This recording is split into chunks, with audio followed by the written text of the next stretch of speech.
ট্রাইব্যুনালে অর্থাৎ ট্রাইব্যুনাল 1-এ আজকে রামপুরায় 18 এবং 19শে জুলাই আমাদের আধা সামরিক বাহিনী বিজিবি জুলাই আগস্টের ছাত্র জনতার উপরে নির্মম হত্যাযজ্ঞ চালিয়েছিল। বিশেষ করে দুজন আসামি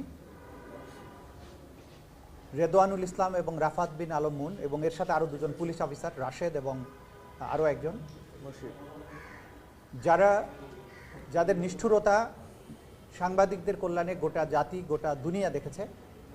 যে অটোমেটিক রাইফেল দিয়ে সাবমেশিন গান দিয়ে নিরস্ত্র নিরীহ ছাত্র জনতার উপরে টার্গেট করে করে এই 2 দিনে 28 জনকে হত্যা করা হয়েছিল। সেই হত্যাকাণ্ডের দায়ে যে ফর্মাল চার্জটি দাখিল করা হয়েছিল 4 জনের বিরুদ্ধে, সেই আইন অনুযায়ী আছে, সবই তারা এনজয় করছেন।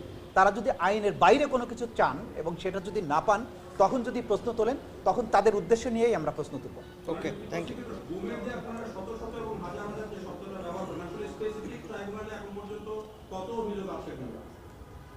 ট্রাইব্যুনালে গুম হয়ে যাওয়া মানুষের সংখ্যা অন্তত 1000-এর উপরে এবং নিহত হওয়া মানুষের সংখ্যা আমরা প্রথম যে তদন্ত রিপোর্টটা এসছে সেখানে অন্তত 200 মানুষের বা শতাধিক মানুষের গুমপূর্বক হত্যা করে লাশ গুম করে দেওয়ার অভিযোগ, সেটা ইতিমধ্যে বিচার শুরু হয়েছে, যেটা ফর্মাল চার্জ দাখিল হয়েছে, চার্জ গঠনের জন্য সামনে আছে।